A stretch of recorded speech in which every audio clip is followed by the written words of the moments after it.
বিসমিল্লাহির রহমানির রহিম। ঘুরে ফিরে আমার দেশ, কত সুন্দর বাংলাদেশ। প্রিয় ভিউয়ার্স, আমি একজন ব্যক্তির ইন্টারভিউ নেব, যার কোনো দেশ নাই, যার কোনো ঠিকানা নাই। উনি হচ্ছে রোহিঙ্গা রিফিউজি ক্যাম্পে থাকে। আপনি কত নম্বর ক্যাম্পে থাকেন বাজি? ক্যাম্প 1। আচ্ছা, এই তো কুতুবলংয়ের কাছে। আচ্ছা, তা আপনি এখানে কত বছর যাবত আসছেন? 8 বছর। 8 বছর, মানে এই যে 17 সালে। হ্যাঁ, 17 সাল। আচ্ছা, তো আপনি যে আমার এই যে বাংলাদেশে আসলেন, আমাদের দেশে, জি, এই আসতে আপনার সময় লাগছে কত সময় লাগছে? মানে ওখান থেকে রওনা দিছেন, কয় দিনে আসছেন বা কয় ঘন্টায় আসছেন? 11 দিনে এরকম আসছি। আপনাদেরকে যখন মিয়ানমারের আর্মি জান্তা, যারা সামরিক বাহিনী ঘরবাড়ি জ্বালাই দিছে আপনাদের, এবং দেখলেই গুলি করতো, তাই না? তো আপনার বাড়ি থেকে আসতে, এই বাংলাদেশে আসতে 21 দিন সময় লাগছে না? 21 দিন সময় লাগছে। 21 দিন সময় লাগছে। তো এই 21 দিন যে সময় লাগলো, এই 21 দিন খাওয়া দাওয়া কিভাবে করছেন? কোথায় খাওয়া দাওয়া এটা মানে মানুষের সুলফাত ফেলে আসে দে তাছে দে নিলেই আছে বাস পতাকাড়ায় উন্তুল লইতে এনে হাই হাই হাই আসি বাস বা ওয়াশা থাকি বুঝছি। মানে আসার পথে যদি কেউ চাল ডাল নিয়ে আসছে, সুযোগ থাকলে একটু জ্বালায় জুলায় খাইছেন, জঙ্গল থেকে কাঠকুট সংগ্রহ করে, অথবা অন্য কোনোভাবে। তো আপনি আসছেন, কতজন নিয়ে আসছেন? আপনারা কতজন? আপনার পরিবারে কয়জন ছিল? আমার পরিবার মাঝে 8 জন। 9 জন 10 জন আচ্ছা, আছে। আপনার দেখা মতে কাউকে আপনি কি গুলি করে মারতে দেখছেন? গুলি মারতে দেখি। আচ্ছা, আরাদাতে মানে ফারাজ জ্বালাই দিতে। হ্যাঁ আরাদাতে তাই হ্যাঁ, উন্তি জ্বালাই দিল জ্বালাই দিতে উন্তু উন্তু যে তো জ্বলি যার গই জ্বলি ইন্তি যা তো জ্বলি আইয়ে ইতারা আর গুলিও মারে। বাদ আচ্ছা, আরা ফারাই দি তাই জঙ্গল তাই আইরে এড়ে গুনা গানা মাঝে তাজা আছে এড়ে থাকি এন্ডিলা মুরা হাসান মুরা মাঝে আছে আইয়ের থাকি দিরিয়া। আচ্ছা। তো আপনি যে 21 দিন যাবত আসছেন, যে জায়গা থেকে আসছেন, ওই জায়গাটার বার্মার নাম ছিল কি? ওই জায়গার নাম কি বা কোন জেলা? তমবাজার। তমবাজার। জেলা কোনটা ছিল? পুসিদং। বুসিডং না? মানে আপনি বুসিডং থেকে এদেশে আসছেন, 21 দিনে পায়ে হাইটে আসছেন। 21 দিনে প্রথমতে রাত দুরাত এনে থাকি দিব। ফাঁকা থাকি দিয়ে আছে এখানো।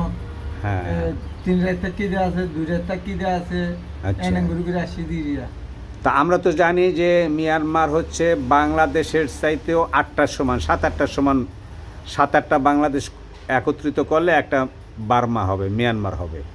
তো মিয়ানমারের এই 7-8টা বাংলাদেশের সময় বড় রাষ্ট্র হইলেও এদের স্থল ল্যান্ড খুব কম আছে, মানে অধিকাংশই পাহাড়ি এলাকা। কেন প্রায় 60% পাহাড় ওই এলাকায়। হ্যাঁ, তো 10 ভাগের 6 ভাগ পাহাড়ে 1 ভাগ হয়তো ল্যান্ড আছে। তো যেটা গুগল ম্যাপে যেটা বোঝা যাচ্ছে, তাই এত বড় বড় পাহাড়, যে বিশাল বিশাল 4000 ফিট 3000 ফিট উচ্চতা পাহাড়, এই পাহাড়গুলি আপনারা কিভাবে ক্রস করছেন? মানে কিভাবে, কোন সিস্টেমে আসছেন? আইডিয়া হ্যাঁ হ্যাঁ, ওই পাহাড়, ওই জঙ্গলের পাহাড়ের ভিতরেও থাকছেন। হ্যাঁ হ্যাঁ। তো পাহাড় বাইলে তো অনেক সময় পানির পিপাসা লাগে, তখন আপনারা পানি কোথায় থেকে? আচ্ছা আচ্ছা, হ্যাঁ, ওই সাথে আপনাদের জিনিসপত্র, হান্ডি পাতিল জগ ঠক এগুলি নিয়ে আসছিলেন, ওগুলি দিয়ে। আচ্ছা,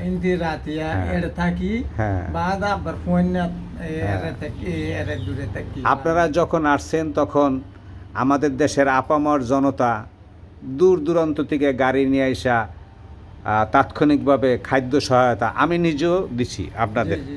আমি নিজেও ওই আপনার বালুখালী সীমান্ত থেকে জি। কাঁধে করে অসুস্থ মানুষ নিয়ে আসছি। জি তো সেক্ষেত্রে আমি আমার নিজের পয়সাও খরচ করছি, জি খানা খাদ্য যতটুকু পারছি, পানি দিছি, এজিথ্রোমাইসিন ট্যাবলেট, সিরাপ, জি নাপায়েস্টা ট্যাবলেট, সিরাপ, বাচ্চাদের, মহিলাদের, যাদের বিশেষ অসুস্থ ছিল, জ্বর ছিল, অনেকের জ্বরের রুগী পাইছি, অ্যান্টিবায়োটিকও দিছি নিজের থেকেই। যেহেতু আমি ডাক্তার না, তারপরও জীবন বাঁচানোটা আমার মানে আমার একটা কর্তব্য ছিল। যাই হোক, তো আপনারা যে এখানে আসার পরে তাৎক্ষণিকভাবে যে এখানে যে আমাদের এখানে এসে যে উঠলেন, মানুষের থেকেই তো আপনারা অনেকটা খানা খাদ্য সহায়তা পাইছেন।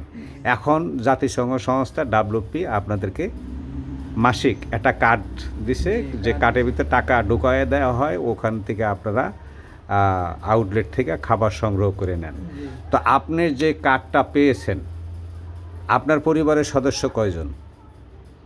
আর পরিবার মাঝে 10-11 জন আছে কিন্তু দুটা দুই এ পয়েন্টে বল নে ইয়া বল এসে বাদে ফটো দাসে ফোয়া এ বহুত দাসে ফোয়া ধুইয়ে আচ্ছা, এ বহুত দাসে ফোয়া তিনইয়ে আচ্ছা। এন্ডলে দিয়ে আছে তো ইতারা দুটা এখন আপনি এই বৃদ্ধ বয়সে জি। অসুস্থ, কেননা আপনার এখন নিজের কর্মক্ষমতা আপনার অনেকটাই বিলুপ্তির পথে যাচ্ছে, আপনি তেমন পরিশ্রম করতে পারবেন না, আবার আপনার কোনো দেশও নাই, ঠিকানা নাই।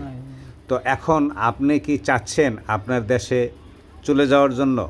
চলে যাবার জন্য আর তো 100% 90% যাইতাম না। আচ্ছা, আপনারা 90%ই আপনারা চাচ্ছেন আপনার ভিটামারিতে ও চলে। একখান কি হলে হুম, ও জানোর দা আছে সিকিউরিটি হলে এড়ে দা আছে এখন দা আছে মগদে কমগো আছে হুম, হুম। মগে দা আছে আর তুন্দা আছে মানে আগে লতি মগে দা আছে আর দেই না পারে মগেরা আপনাদেরকে পছন্দ করে দেখতে পারে না। আর দেই না পারে আচ্ছা। মগ হয়ে দে মগ হতে ইয়া নারাস আচ্ছা, তোমার তুন তো জাগ হইব হ্যাঁ, তোমার তো দা তো হ্যাঁ মাকা জাগ হইব হুম, তোমার এটা তাই না মারিবা আচ্ছা। তো মগর মাতি বিরি ওরে সরহারে মানে আর দৌড়াই দিলিয়া যাই হোক, আপনার সাথে কথা বললে ভালো লাগলো প্রিয় দর্শক। ঠিকানা নেই, দেশ নেই, এরকম লক্ষ লক্ষ, কোটি কোটি, লক্ষ লক্ষ না, কোটি কোটি মানুষ রিফিউজি। জি আমরা পৃথিবীতে 800 কোটি মানুষ আছি, আমরা 800 কোটি মানুষই এক আদম থেকে সৃষ্টি। ধর্মীয় কারণে, সাংস্কৃতিক কারণে, কালচারের কারণে কোটি কোটি মানুষ আজকে, যাদের কোনো দেশ নাই, ঠিকানা নেই, রিফিউজি। এ বিষয়ে আমি মনে করি পৃথিবীর 800 কোটি মানুষের চিন্তা করা উচিত। জি ভাষা, কৃষ্টি, কালচার একরকম না হইলেও আমরা তো আদম সন্তান। যাই হোক, আপনার সাথে কথা বলে ভালো লাগলো। জি ভালো থাকবেন, সুস্থ থাকবেন, জি এবং প্রিয় দর্শক যারা দেখছেন তারাও ভালো থাকবেন এবং আপনাদের প্রতিবেশীকে অবশ্যই ভালো রাখবেন।